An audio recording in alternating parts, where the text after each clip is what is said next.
Hello and नमस्कार everyone, मैं doctor महिमा भारत होम्योपैथी से। आज हम बात करेंगे एक्जिमा के बारे में। एक्जिमा क्या होता है और उसमें सिम्टम क्या आते हैं और इससे आप बचाव कैसे कर सकते हैं। तो एक्जिमा एक बहुत ब्रॉड टर्म है। एक्जिमा के अंदर बहुत सारे स्किन कंडीशन, स्किन इरप्शन या फिर बहुत सारे स्किन के जो सिम्टम हैं वो आते हैं। तो एक्जिमा में होता है कि स्किन पर इरप्शन, रेडनेस या फिर आपको एलर्जिक रिएक्शन फील होने लगता है, आपको छींके आने लगेगी, आपको आंखों से आंसू आने लगेंगे और आपकी त्वचा पर लाल धब्बे या फिर चट्टे जैसे इरप्शन आने लगेंगे। तो इसको एक्जिमा बोलते हैं।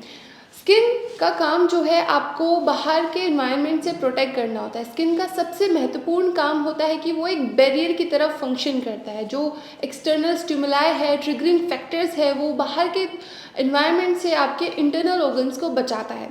और जब ये आपकी स्किन की जो फर्स्ट लेयर होती है वो जो वीक हो जाती है, जब वीक हो जाती है तो एक्जिमा के सिम्टम आने लगते हैं।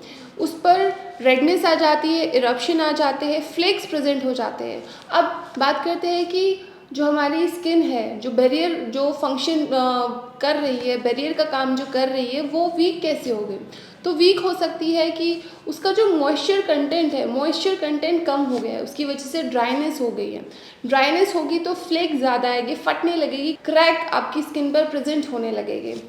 सेकेंड हो गई कि अगर मॉइस्चर ख़त्म हो गया है और जो एक क्रैक्स आ रहे हैं उसको भी अगर हम इच करके ज़्यादा इन्फ्लेम्ड कर रहे हैं तो इस वजह से आपकी स्किन इन्फ्लेम्ड हो सकती है और एक्जिमा के सिम्टम आ सकते हैं।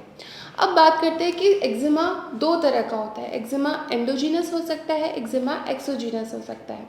एंडोजीनस से मेरा मतलब है कि ऐसा कुछ फैक्टर जो कि एक्जिमा अंदर से, जो हमारे कुछ ऐसे फैक्टर्स है, या तो हमारे जीन्स में ऐसे फैक्टर्स है, कुछ ऐसा हमारी बॉडी की टेंडेंसी है कि हमें एक्जिमा की डिजीज़ हो जाती है, एक्जिमा के सिम्टम हमें स्किन पर दिखने लगते हैं।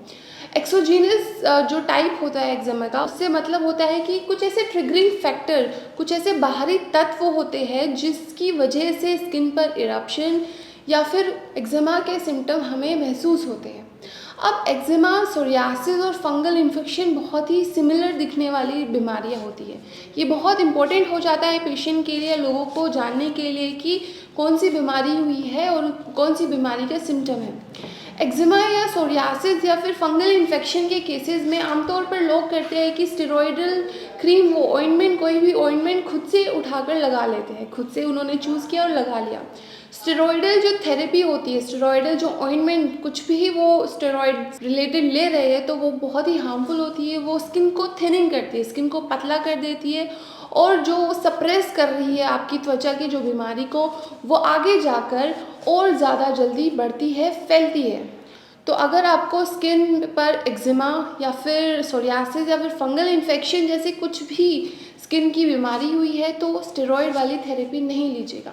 अब बात करते हैं कि एक्जिमा कितने प्रकार का होता है। ये तो हो गया कि एंडोजिनस होता है, एक्सोजिनस होता है। अब एक्सोजिनस के भी कुछ टाइप्स होते हैं। एक्सोजिनस में पहला आता है एटोपिक डर्मेटाइटिस या फिर एक्जिमा। एटोपिक एक्जिमा बचपन में प्रेजेंट होता है। जब बच्चा बर्थ लेता है उसके 1 साल बाद इसके सिम्टम दिखने लगते हैं, क्योंकि एटोपिक डर्मेटाइटिस या एक्जिमा जेनेटिक होता है। ये अपने पूर्वजों से, अपनी फैमिली टेंडेंसी की वजह से एक बच्चे के अंदर आता है। एटोपिक डर्मेटाइटिस में स्किन फेस की स्किन पर, आँखों पर, नाक पर, हाथों पर, आपकी एल्बो एरिया में या फिर पैर पर इरप्शन आने लगेगी, रेडनेस आने लगेगी, आपको बहुत ही खुजली महसूस होगी, स्किन ड्राई हो जाएगी और उसमें छोटे इरप्शंस प्रेजेंट होंगे। तो ये हुआ एटोपिक डर्मेटाइटिस, जो कि आपको बचपन से, आपको जेनेटिकली वो बीमारी मिल रही है। सेकेंड है कॉन्टैक्ट एक्जिमा। कॉन्टैक्ट एक्जिमा का मतलब है कि किसी भी तत्व या फिर प्रोडक्ट के कॉन्टैक्ट में आने से आपकी स्किन में इन्फ्लेमेशन हो रही है, आपकी स्किन ऐसे सिम्टम शो कर रही है। जैसे कि एग्जांपल मैं देती हूँ, अगर कोई केमिकल प्रोडक्ट आपने यूज़ किया, आपने कोई डाई यूज़ की, तो आपकी स्किन पर ऐसे इरप्शन आने लगे, आपको खुजली होने लगी, या फिर आपकी बॉडी ऐसे सिम्टम देने लगी कि आपको छींके आ रही है या फिर आपको थोड़ा डिस्कम्फर्ट फील हो रहा है, तो ये भी एक एक्जिमा का टाइप है। दूसरा एग्जाम्पल है कि कुछ खाने के कुछ फूड से कुछ लोग एलर्जिक होते हैं। तो अगर वो लोगों ने वो उन कुछ फूड्स को कंज्यूम कर लिया तो कुछ पेशेंट्स को एक्जिमा के सिम्टम आने लगते हैं, जैसे नट्स हुए या फिर सोया हुआ या फिर पनीर हुआ, कुछ भी ऐसा जिस भी पर्टिकुलर फूड के लिए वो इंसान सेंसिटिव है, अगर उन्होंने वो कंज्यूम कर लिया तो एक्जिमा के सिम्टम दिखने लगते हैं। बॉडी पर, स्किन पर धब्बे बनने लगते हैं, चट्टे जैसी स्किन हो जाती है। जो चट्टे होते हैं, जो इरप्शन होते हैं, वो बड़े भी हो सकते हैं, वो छोटे भी हो सकते हैं। तो ये हुआ कॉन्टैक्ट डर्मेटाइटिस कि आपकी स्किन किसी चीज़ के कॉन्टैक्ट में आई और आपको उसकी वजह से एक्जिमा इन्फ्लेमेशन हो गया और वहाँ पे चट्टे, इरप्शन आने लगे, खुजली बनने लगी और आपको आगे दूसरे भी सिम्टम आपको इसमें महसूस हो सकते हैं, जैसे कि छींकें आने लगी, आपको चक्कर आने लगा, आपको घबराहट होने लगी। ये सब इरप्शन या फिर ये सब सिम्टम आपको महसूस हो सकते हैं। तो अगर आप एक्जिमा से सफ़र कर रहे हैं, आपको कॉन्टैक्ट एक्जिमा है, आपको एटोपिक एक्जिमा है, आपको कुछ चीज़ों से एलर्जी है, तो ये आपकी बॉडी की टेंडेंसी है जो कि मेडिसिन से, स्टेरॉयडल थेरेपी से ठीक नहीं होगी। ये ठीक होगी जब इसका इलाज, आपको ऐसा ट्रीटमेंट मिलेगा जो कि आपकी ये टेंडेंसी को ख़त्म करेगा, आपकी जो सेंसिटिविटी है बॉडी की उसको ठीक करेगा, आपको क्योर दिलाएगा।